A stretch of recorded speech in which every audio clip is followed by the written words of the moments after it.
Can you imagine a world where the mayor of New York City locks the public out of Times Square on America's 250th birthday? Where a sitting elected official sits down at George Washington's own desk only to use it as a prop to attack the very republic that Washington founded? A world where foreign flags fly over America's Democrat cities on the 4th of July, all the while the people's celebration is handed over to ticketed guests only. Well, you don't have to imagine it. It just happened in the United States of America. And what President Trump did next is going to absolutely blow your mind.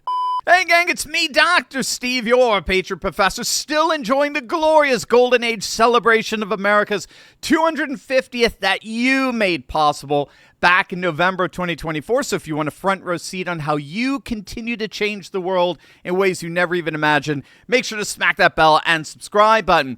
What just happened on July 4th was one of the most extraordinary culture war showdowns this country has ever seen. And the good news is the good guys won big time. One of the things we have to remember is that communists always attack a nation's history. I'll say that again. Communists always attack a nation's history. They did it under Lenin. They did it under Stalin, under Mao, under Ho Chi Minh, under Pol Pot. And the reason for that is simple. George Orwell said it best. He who controls the past controls the future, and he who controls the present controls the past. The reason commies always attack our history is because history is what anchors you. It's what makes you attached to something. It's our story. Nostalgia is a powerful force. It breeds an almost irrational attachment to things and places, to people, to flags. An attachment more powerful than any political party or ideology can manufacture. And that attachment terrifies the radical left because you cannot take someone's home until you first destroy their memory of it. You can't remake a civilization your own image until you first erase the one that exists. Mao Zedong called it destroying the four olds: old ideas, old culture, old customs, old habits. If you call them old, they sound bad, especially if you're a progressive. If you tell people their history is shameful, they stop defending it. If you can unanchor people from their past, you can detach them from their society entirely and rebuild it in whatever image you choose. This isn't a conspiracy theory. This is Communist Revolution 101. And Zoran Mamdani, sitting on the wrong side of history, literally, sitting on the wrong side of George Washington's desk, was running that exact play on America's birthday with a straight face. As we mark 250 years, what do we see? We see a city of contradictions within a nation of contradictions. We see the wealthiest country in the history of the world, one where children go to sleep hungry while the world's first trillionaire hungers for more. We see monopolies that dominate every industry and oligarchs who buy elections. We see masked agents terrorizing our streets, eating food cooked by our undocumented neighbors before spiriting them away in unmarked vans. We see a nation whose immense wealth has been built by those with calloused, dirt-streaked hands, those who toil on factory floors and chisel into stone. And we see a nation that has allowed so much of that wealth to be held instead in the soft hands of a precious few. So what you just saw there was the Muslim mayor of New York City sitting down behind George Washington's actual desk at City Hall, the desk Washington used in 1789 when New York was the capital of the United States. He sat on the wrong side of it, facing the visitor's chair, and proceeded to deliver a speech attacking capitalism, attacking Trump, and offering his own pathetic Marxist vision of what America should be. Now, obviously, anyone is free to critique America, right? That's what the First Amendment is all about. But to do it as the mayor of our nation's largest city, to do it from behind George Washington's desk, to do it on the night before the 250th birthday of the Republic Washington helped found, is simply beyond the pale. And he did it while sitting on the wrong side of that desk to boot. That's a metaphor that's beyond perfect. Even Hollywood couldn't have scripted it better.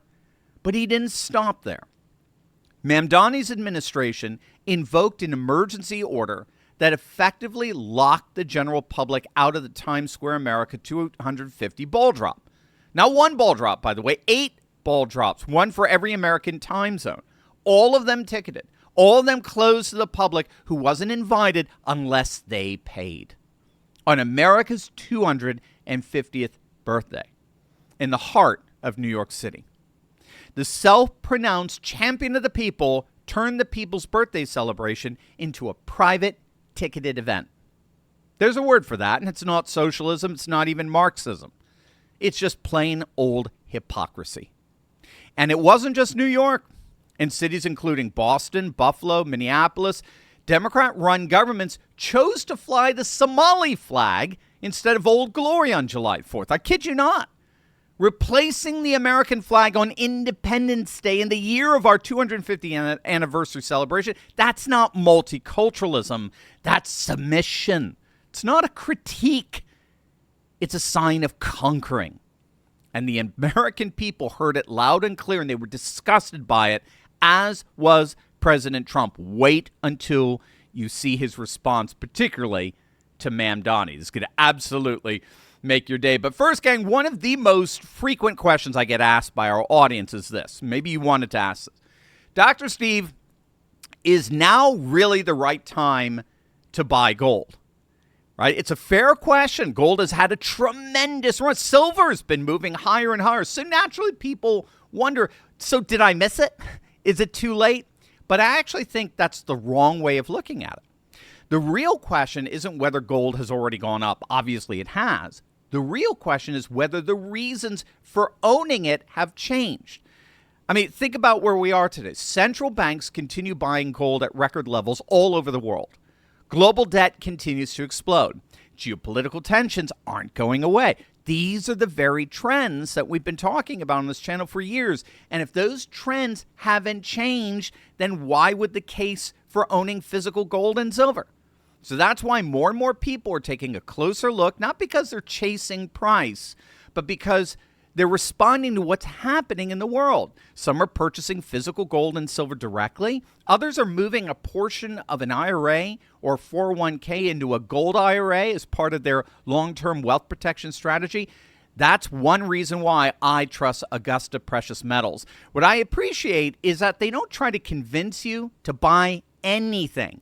They start by helping you understand your options. They'll explain how purchasing physical gold or silver works, show you how a gold IRA works if you're using retirement funds, answer your questions, and then let you decide whether it's right for your situation. So if you'd like to learn more, go to turleybuysgold.com or text Turley to 35052. That's 35052 and request Augusta's free guide. Because in my view, the question isn't whether gold has already moved, it's whether the reasons for owning it have changed. And from where I sit, they haven't. Click on that link below right now. While Mamdani was locking New Yorkers out of their own celebration and cities were flying foreign flags and the radical left was doing everything in its power to make America's 250th feel small and shameful, President Trump did what President Trump always does. He went big. The Sail Forth 250, the largest maritime gathering in American history, sent more than 80 vessels into New York Harbor, 40 international tall ships from 20 nations, 30 United States Navy warships, including the nuclear-powered USS Nimitz. They sailed from the Verrazano Narrows Bridge, past the Statue of Liberty, and up the Hudson River to the George Washington Bridge. An estimated 8 million people lined the shores. And overhead, over 200 military aircraft flew over New York City. Blue Angels, Thunderbirds, and my personal favorite, B-1 and B-2 stealth bombers. F-22 Raptors with their afterburners blazing. Air Force One doing a flyover. People in Lower Manhattan were posting videos of B-2 bombers silently gliding over the skyline, and they were absolutely losing their minds with joy and celebration. New Yorkers in one of the most progressive cities on earth were cheering for the United States military in huge numbers on camera. Mamdani locked the public out at Times Square. Trump filled the entire sky and every harbor in the city with the most powerful military force in the history of human civilization. And here's what makes this story even more remarkable. It wasn't just Americans watching. With the FIFA World Cup bringing millions of international visitors to the United States this summer, tourists from dozens of countries were here for all of it. And what were they saying? What was the word they were sending home? Take a look at this. Sorry. It makes you teary. Why? Why? Help us understand. Why is it so impactful to you? Sebastian Krauts never imagined his trip to America would be so emotional. Yeah.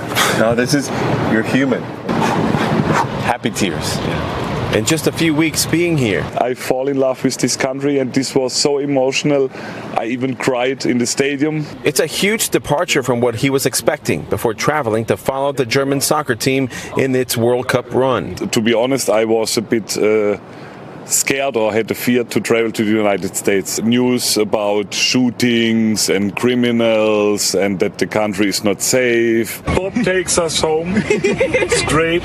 America is great. Sebastian met a group of strangers who offered him a ride to his hotel. What is the best city? Boston. That's Bob Series and his family, New Englanders who showed a group of Germans that Boston is warmer than some might believe. Bob, thank you.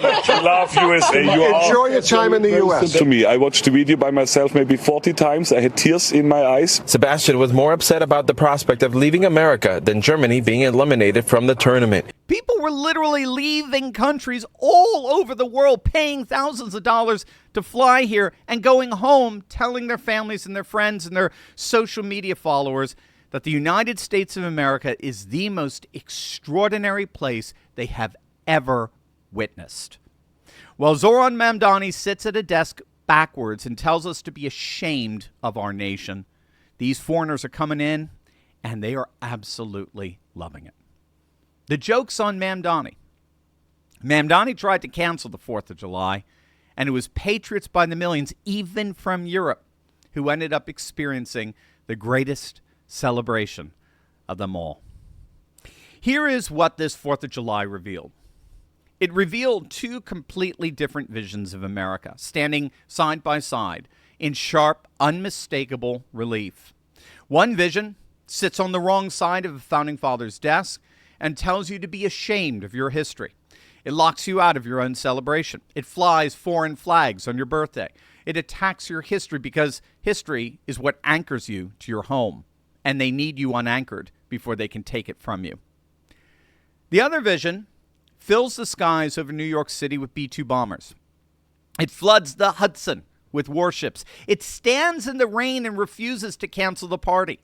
It sets a world record with 850,000 fireworks. And it says simply, clearly, without apology, that this country is the crowning achievement of human history. That this flag is the banner of the most extraordinary, most exceptional, most incredible nation ever to exist on the face of the earth.